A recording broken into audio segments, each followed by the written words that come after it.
Good evening, everybody. I hope you all are doing well out there right now. I hope that you're making the most out of a crazy situation, and I hope that we're able to see the positive that can come from it, whatever that may be.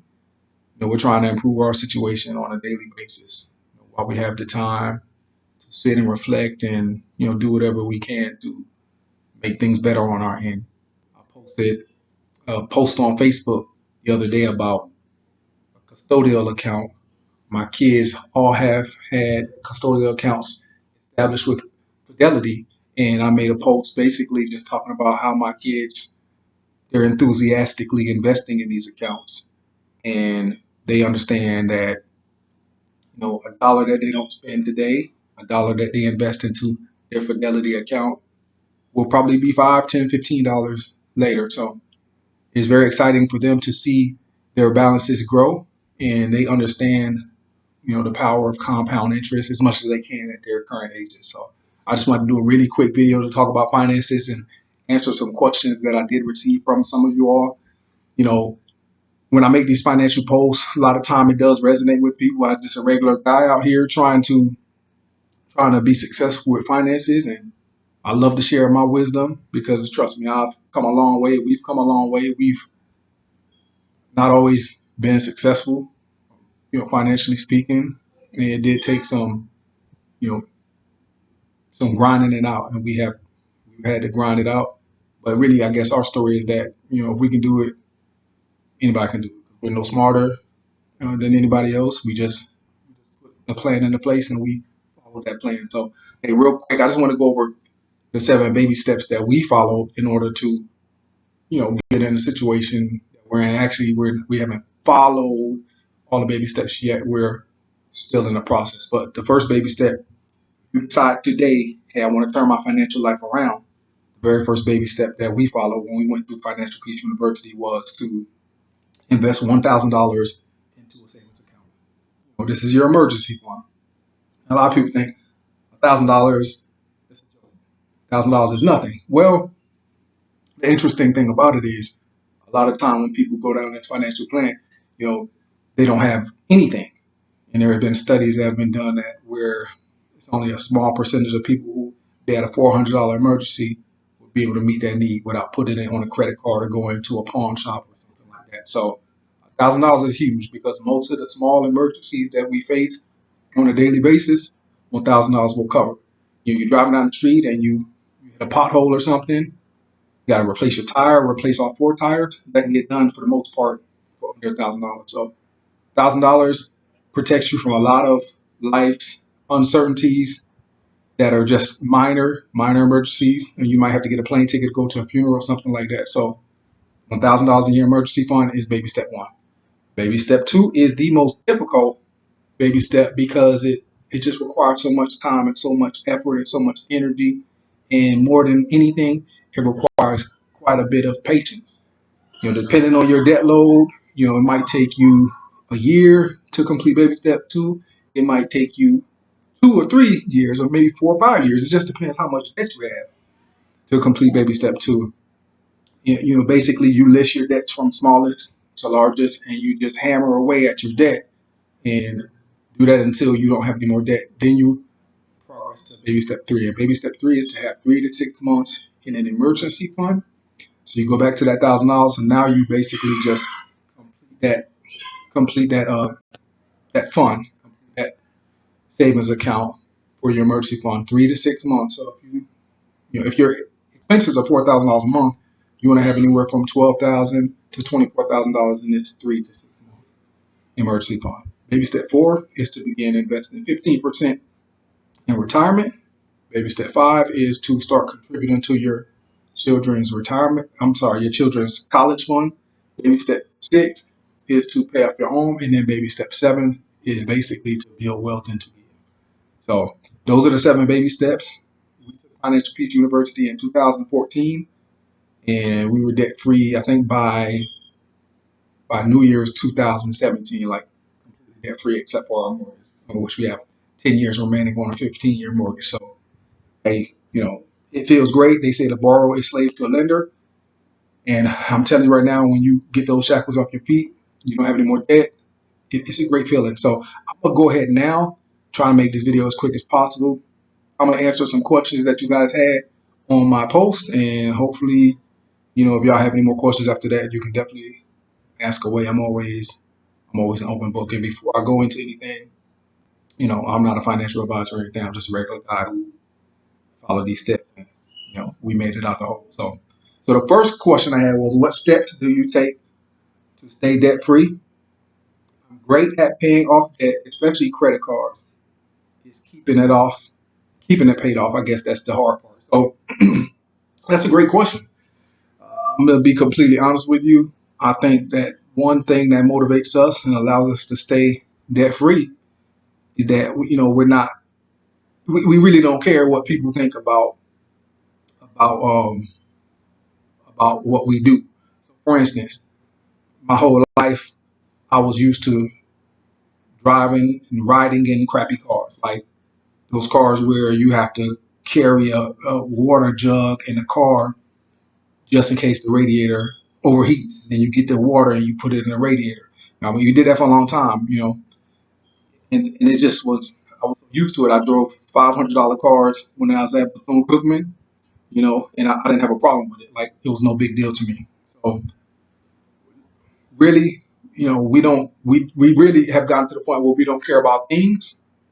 The only thing we really focus on are experiences. If it's something that we care about, something that we love, that's what we spend our money on. So, for instance, our kids bring up experiences that we've had 3, 4, 5 years ago. Going to a hotel up in North Dallas, just going for a getaway. They like getting away. Those are special moments to them, and they will remember that for the rest of their lives. We'll be 90 years old or 80 years old, and they'll still remember it. And those are special moments that you don't even really have to pay much for. You know, we don't splurge on things. We just don't. It's not a big deal to us. I know one thing Dave Ramsey does say is that he says people splurge, they spend lots of money on vehicles where they're gonna stop at a red light and they don't even know the person that they see. They're trying to impress people that they don't even know, or people that they don't even like, or people that don't like them, and you know we just don't care. Like, everybody knows what I used to drive. I drove a 2003 Honda Pilot for a long time, and I took pride in knowing that I drove the crappiest car on campus, and that was a badge of honor to me.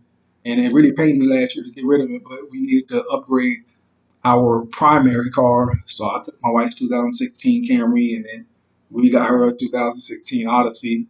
And that's another thing. Like, hey, the van is a lot of people hate vans, but van is very practical. It's great on gas, and we don't care. Like, we're not trying to be cool or anything like that. And so that's it. We stay out of debt by not buying things that we don't feel are necessary, or you know we really focus on wants more than we do needs at this point. Or we focus on needs more than we do wants at this point. And another way we stay out of debt is by not borrowing money. We don't buy it if we don't have the money for it. Plain and simple.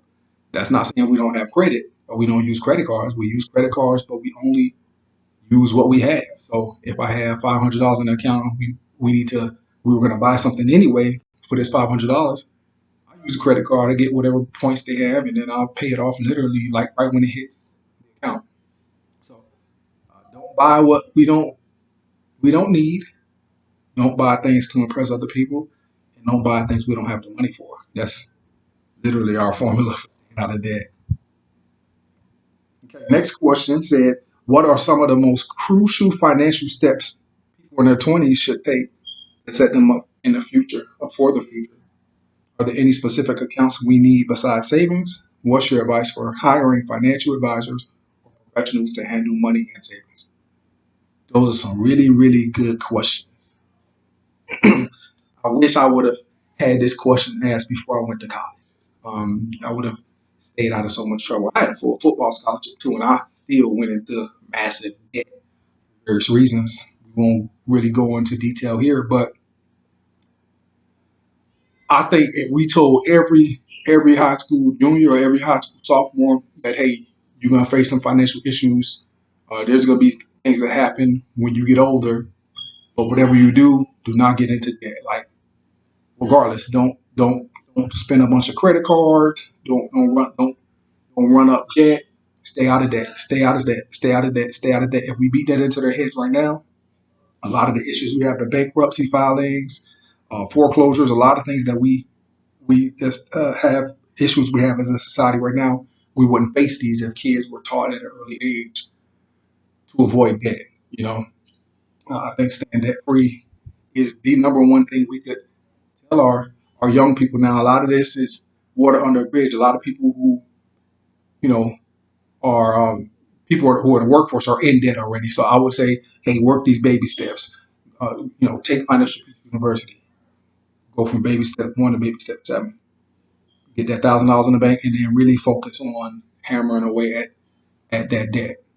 Becoming debt free or staying debt free are just that's the most important tip I can really give anybody.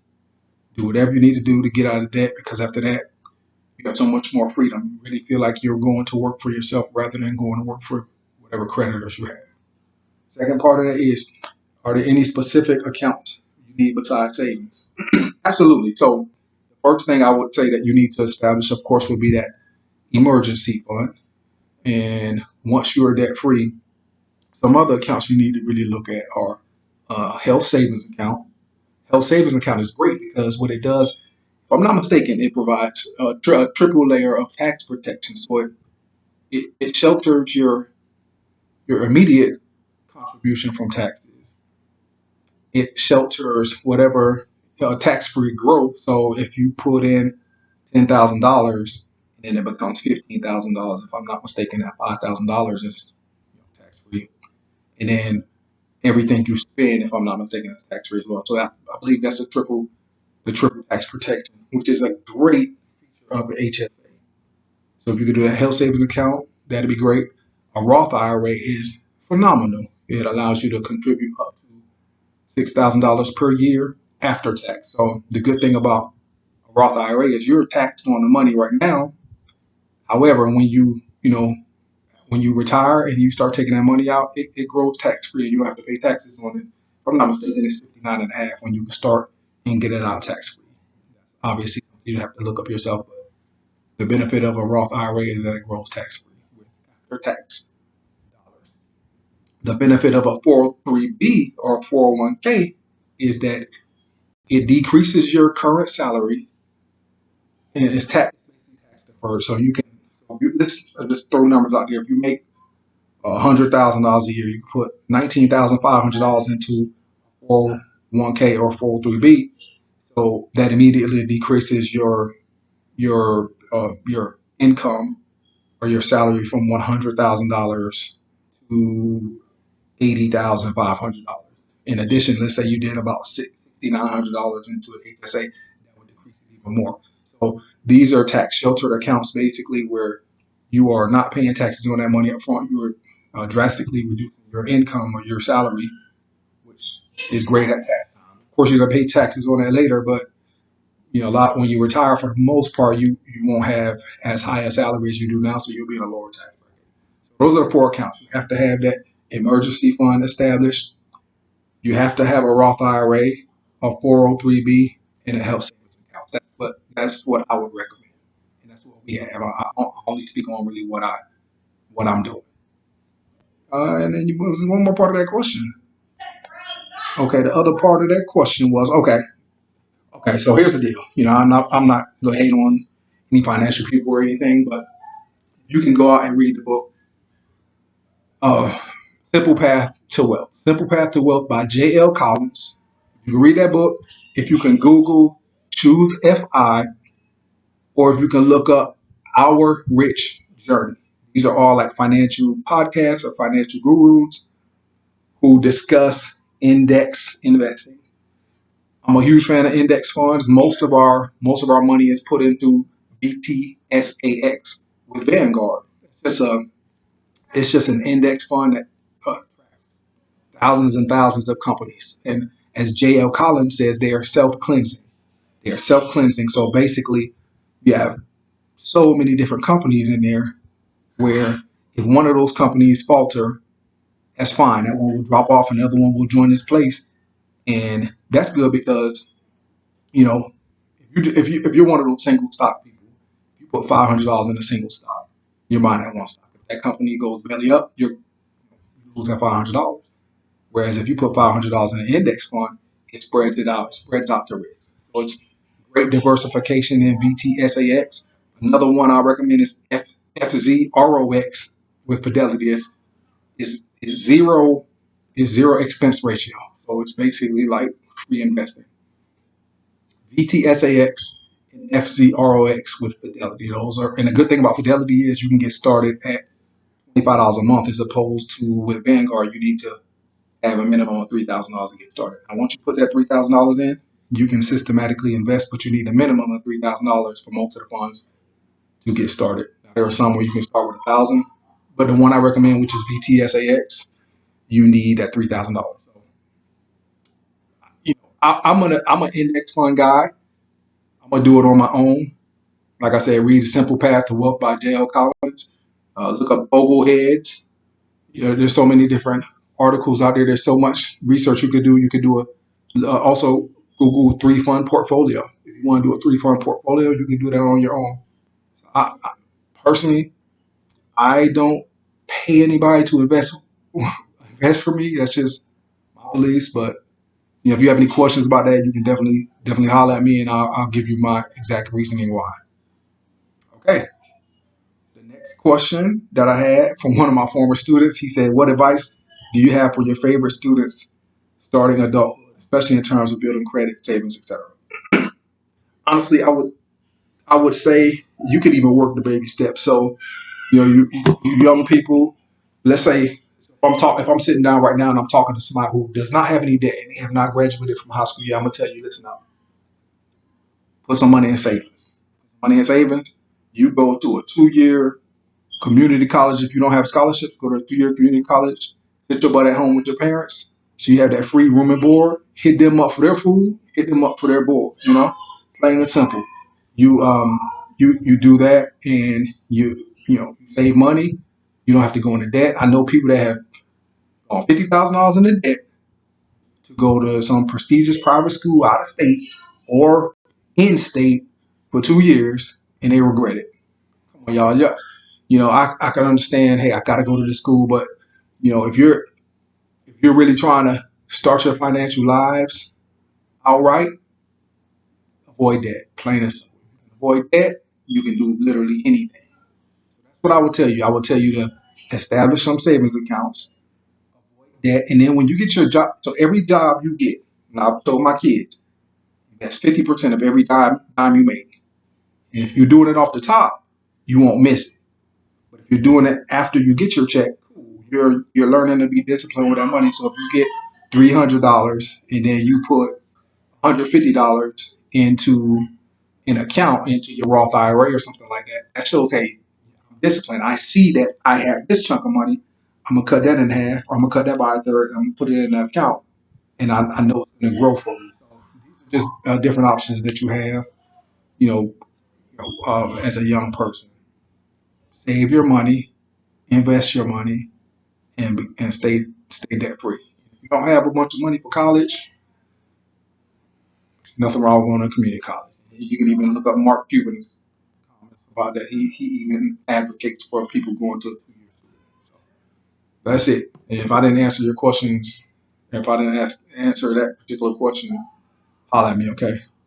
And the last questions I had, so question regarding finances, how to begin investing, what to invest in. Okay, so you can basically just go. So if you're not starting with those three stats, go to fidelity.com, and you would just basically go to individual investor or something like that and just open your account.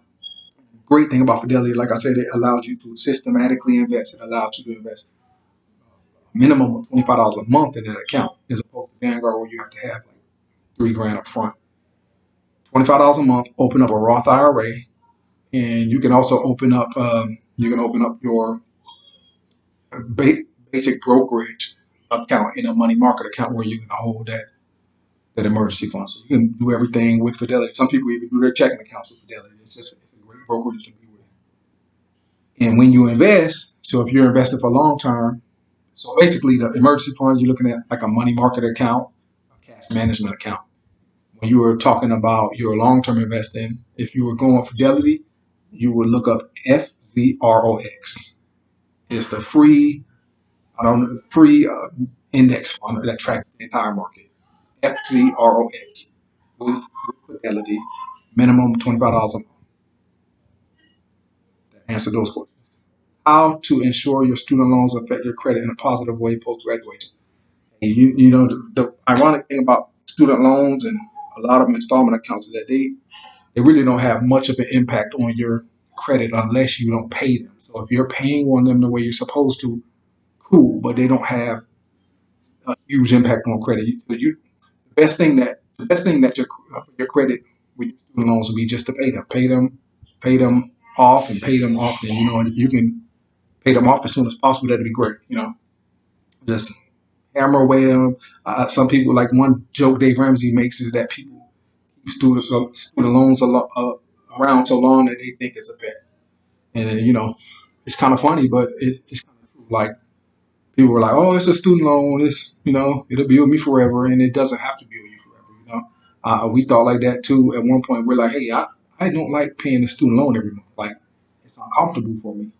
So we said, "Okay, we need to work these baby steps, and we need to get them paid off." And once we paying the student loans off probably made me more proud than paying off everything else. Like, because student loans are something that people don't pay off. They try to hold them around as long as possible. So get those things knocked out because they really are not beneficial to you.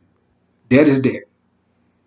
Student loans might have a piece of paper attached to it at the end of the day, but it's still debt. It's still a burden. It's still something that you have to pay somebody else. And as long as you're making that student loan payment, you are not paying yourself every month. So once you get that knocked out, then you can start paying yourself. And the final question was, how can I get the best mortgage rates when it is time? That's a great question. So the way to get the best mortgage rates when it's time, honestly, is just to put yourself in a great financial position from the get. So really lower your debt to income ratio.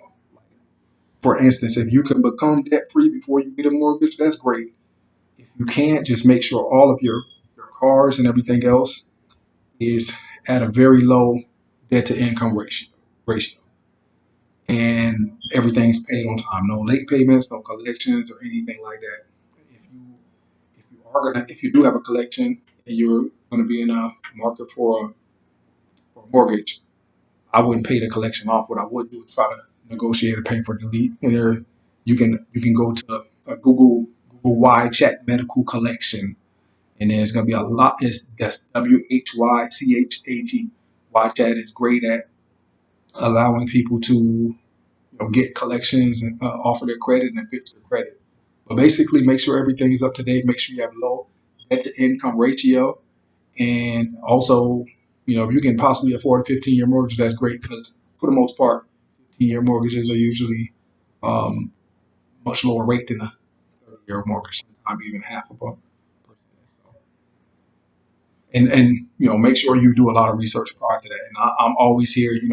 I sell real estate. I'm a realtor in the DFW area, and I really enjoy it. And I can answer any questions you may have. I have great mortgage people around me as well. So always reach out if you have questions about obtaining a mortgage and finding the best rate, and we'll go from there. But yeah, I hope that I answered all your questions. If you have any further questions, you can shoot me an email at Rashad RASHAD 98 at gmail.com. Shoot me a text 817-477-7945, or just give me a ring or something. All right. Well, hey, I appreciate you all, and I'm here. All right. Y'all stay safe out there. Thank you very much. Take care.